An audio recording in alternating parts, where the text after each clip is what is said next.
एक बार की बात है, एक शहर में एक अमीर व्यापारी रहता था। वह एक बहुत ही लालची और स्वार्थी व्यक्ति था। उसे दूसरों की परवाह नहीं थी और वह केवल अपने बारे में सोचता था। एक दिन व्यापारी एक जंगल में घूम रहा था। अचानक वह एक बुजुर्ग आदमी से मिला। बुजुर्ग आदमी एक साधु था।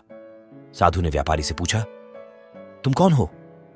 व्यापारी ने कहा, मैं एक अमीर व्यापारी हूं। मेरे पास बहुत सारा पैसा और संपत्ति है।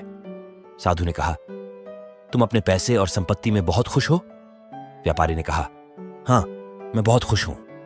साधु ने कहा, क्या तुम कभी किसी गरीब या जरूरतमंद की मदद की है?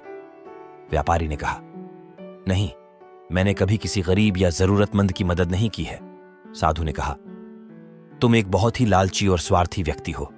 तुम अपने पैसे और संपत्ति में खुश नहीं हो। तुम अपने लालच और स्वार्थ में खुश हो। व्यापारी को साधु की बातों से बहुत गुस्सा आया।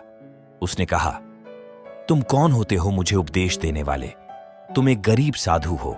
तुम्हारे पास कुछ भी नहीं है।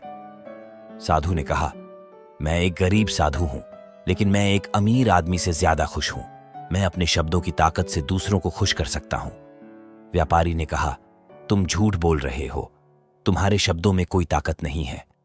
साधु ने कहा, अगर तुम नहीं मानते हो तो तुम खुद देख लेना। साधु ने एक पत्थर को उठाया और उस पर एक शब्द लिख दिया। वह शब्द था प्रेम। साधु ने व्यापारी से कहा, इस पत्थर को देखो। व्यापारी ने पत्थर को देखा। वह पत्थर सामान्य पत्थर जैसा ही था। साधु ने कहा, अब इस पत्थर को अपने हाथ में लो। व्यापारी ने पत्थर को अपने हाथ में लिया। जैसे ही उसने पत्थर को अपने हाथ में लिया, वह पत्थर अचानक चमकने लगा। पत्थर से एक तेज प्रकाश निकलने लगा। व्यापारी को बहुत आश्चर्य हुआ। वह समझ नहीं पाया कि ऐसा क्यों हो रहा है। साधु ने कहा, यह पत्थर अब प्रेम से भरा हुआ है। इस पत्थर को देखकर हर कोई खुश हो जाएगा। साधु ने व्यापारी से कहा, इस पत्थर को किसी गरीब या जरूरतमंद को दे दो। व्यापारी ने साधु की बात मानी और उसने पत्थर को एक गरीब आदमी को दे दिया। गरीब आदमी ने पत्थर को देखा और वह बहुत खुश हुआ।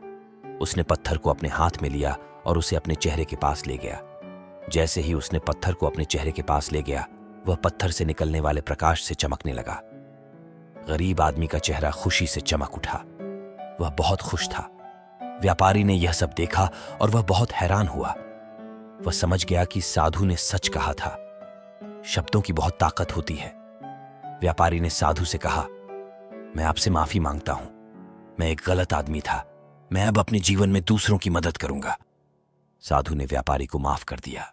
व्यापारी ने साधु से शब्दों की ताकत के बारे में बहुत कुछ सीखा। उसने महसूस किया कि शब्दों का उपयोग दूसरों की मदद के लिए किया जा सकता है। मॉरल ऑफ द स्टोरी यह है, शब्दों की बहुत ताकत होती है। शब्दों का उपयोग दूसरों की मदद के लिए किया जा सकता है। हम अपने शब्दों से दुनिया को बदल सकते हैं।